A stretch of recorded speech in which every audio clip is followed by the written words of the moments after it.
పచ్చి అబద్ధాల నైజం బయటపడింది అనమాట. ప్రీతి సుగాలి కేసుని సిబిఐకి అప్పగించాలని కూటమి ప్రభుత్వం నిర్ణయం తీసుకుంది, లేఖ రాయాలని అనుకుంటున్నారు, క్యాబినెట్ నిర్ణయించిందని చెప్తున్నారు కదా. ఇది న్యాయం చేయడమా? సోషల్ మీడియా పవర్ ఏంటో తెలుస్తుంది అన్నమాట. ఇప్పుడు సోషల్ మీడియా పవర్తోనే పవన్ కళ్యాణ్ గారి పరువు కాపాడేందుకే ఈ నిర్ణయం. ఏమీ చేయట్లేదు అంటున్నారని చెప్పేసి, పైగా ఆయన చేసిన ఏది డిఎన్ఏ మ్యాచ్ అవ్వట్లేదు అనేదాన్ని కూడా తుత్తునీయలు చేశాడు. తుత్తునీయలు చేయడం అంటే ఏంటనేది తెలుగు డిక్షనరీ అతనికి తెలుసు. ఎవరు?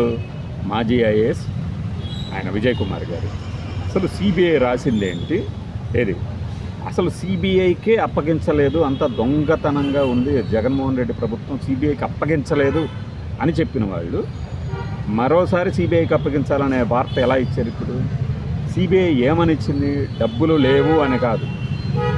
ఐఏఎస్ విజయ్ కుమార్ గారు చెప్పిన ప్రకారం ఈ కేసులో మా ఇంటర్ఫీరెన్స్ అవసరం ఏముంది, ఒక ఫీమేల్ ఎస్పీనే దర్యాప్తు చేశారు కదా అన్నారు, ఇంకా ఏవో చెప్పారు కదా. దానిని పక్కన పెట్టేసి అసలు ఈ ప్రశ్నించే వీరుడు 17 నుంచి 19 దాకా ఏం చేశాడు? ఆ బ్రేకింగ్లు చూస్తే నిన్న కడుపు మండిపోతుంది అనమాట ఎవరికైనా సరే. పవన్ కళ్యాణ్ ఒత్తిడితోనే గత ప్రభుత్వం అవన్నీ ఇచ్చింది, కానీ ఇంకా కేసు ముందుకు సాగకపోవడంతో 17 నుంచి 19 దాకా ఏం గాడిదలు కాశారు? అప్పుడు ప్రశ్నించడానికి నోరు జగన్మోహన్ రెడ్డి అధికారంలోకి రాగానే ఎలా ప్రశ్నించింది? ఆయన దిగిపోగానే ఎలా సైలెంట్ అయింది? దిగిపోగానే సన్నాయి నొక్కుళ్ళు ఎలా ప్రారంభమైంది? ఇంతకు మించి ఏం చెప్తాం అనేవాడివి పవర్ వస్తే కానీ నీకు అర్థం కాలేదు. ఇప్పుడు క్షమాపణ చెప్పాలి కదా. గత ప్రభుత్వం చేయాల్సినంత చేసింది, నేనే ఆవేశపడ్డాను అని. నీ భేషజం అడ్డు వస్తుందా? మరి తిరుపతిలో సారీ చెప్పమని ఎలా అడిగావు? తొక్కిసలాట ఘటనలో చనిపోతే మాకేం భేషజాలు లేవు, ఒకసారి సారీ చెప్తే నష్టమేంటి? ఇప్పుడు చెప్పాలి. జగన్మోహన్ రెడ్డి ప్రభుత్వం సాక్ష్యాలను ఏమైనా నాశనం చేయించిందా? ఎవడికి ముక్కయ్యాడు? ఎవరి వెనక ఎవరున్నారు?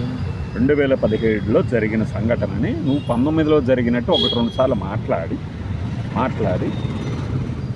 పక్కగా తప్పించుకునే పని చేసి ఈ రోజున సిబిఐకి ఇవ్వాలనుకోవడం చాలా ఆశ్చర్యం. అసలు నిజంగా సిబిఐకి ఇస్తే న్యాయం జరుగుతుందని ఆ తల్లి ఏమన్నా అడిగిందా? సిబిఐకి ఇవ్వడమే మీరు చేసే న్యాయం? నాకు క్లారిటీ కావాలి. సిబిఐ కాదు. నేను కనీసం అనుకున్నది ఇప్పుడు వివేకానంద రెడ్డి మర్డర్ కేసులో కూడా వీళ్ళు అడుగుతుంది అదే కదా. సిబిఐ ఎంక్వైరీ పూర్తయిందంటుంది, ఇది చాలా అన్యాయము, ఎంక్వైరీ చెయ్యాలి ఇంకా అంటే, బాబు ఒకవేళ సుప్రీంకోర్టు అలా చేసినా సిఐడికి ఇవ్వాలి. స్టేట్ సిఐడి తీసుకుంటుంది కదా, స్టేట్ సిఐడిని ఇంకోసారి ఆదేశించవచ్చు కదా అని. ఇక్కడ కూడా స్టేట్ సిఐడిని వదిలేసేసి సిబిఐకి ఎలా అప్పగిస్తున్నారు అంటే, ఒకవేళ సుగాలి ప్రీతి తల్లి లేదంటే తల్లిదండ్రులు ఇద్దరు సిబిఐనే డిమాండ్ చేసి ఉంటే ఓకే, కొంతవరకు దాంట్లో న్యాయం ఉంది. కూటమి ప్రభుత్వం కొంతవరకు న్యాయం చేసింది అనుకోవచ్చు. కానీ ఆమె అడుగుతుంది అదే. నాకు తెలిసి అయితే అది కాదు. నిందితులు ఎవరో పేర్లు చెప్తున్నారు. అసలు ఇంతవరకు వాళ్ళ పేర్లు ఎక్కడ రానియకుండా చేయడంలో ఔచిత్యం ఏంటి, ఉద్దేశం ఏంటి? సరిగా ఫలానా ఆధారాలు ఏవైతే సరిపోవట్లేదు అని వీళ్ళకి చెప్పారంటున్నారు. నిజమా? ఇది అబద్ధం కదా, ఇది మోసం చేయటమే కదా. అర్జెంటుగా ఇది చాలా ఫ్లేరప్ అవుతుంది. మనం ఎక్కడ సమాధానం చెప్పుకోలేకపోతున్నామనే స్థితి సోషల్ మీడియా కల్పించడం వల్లనే కదా ఈరోజు ఈ నిర్ణయం వచ్చింది. సోషల్ మీడియాలో చెడు ఉంటుంది, మంచి ఉంటుంది. చెడు ఎక్కువ కూడా ఉండవచ్చు, కానీ ఎక్కడో ఒక మంచి కూడా జరుగుతుంది కదా. ఇప్పుడు ఆ నిర్ణయం వెనక ఆ మంచి ఉన్నట్టే కదా. అయితే ఇది కేవలం చేతులు దులిపేసుకోవడానికైనా మళ్ళీ రాజకీయపరమైన అంశం అవుతుందిగా ఎన్నికల నాటికి అవుతుంది కదా ఖచ్చితంగా. దీనికి బాధ్యులు ఎవరు? క్రెడిట్ తీసుకొని వాటికి తీసుకుంటాము. మన హయాంలో జరిగిన తప్పిదాలకి బాధ్యత మాత్రం అవతల వాళ్ళ మీద నెట్టేయటం సమంజసమా అధ్యక్ష?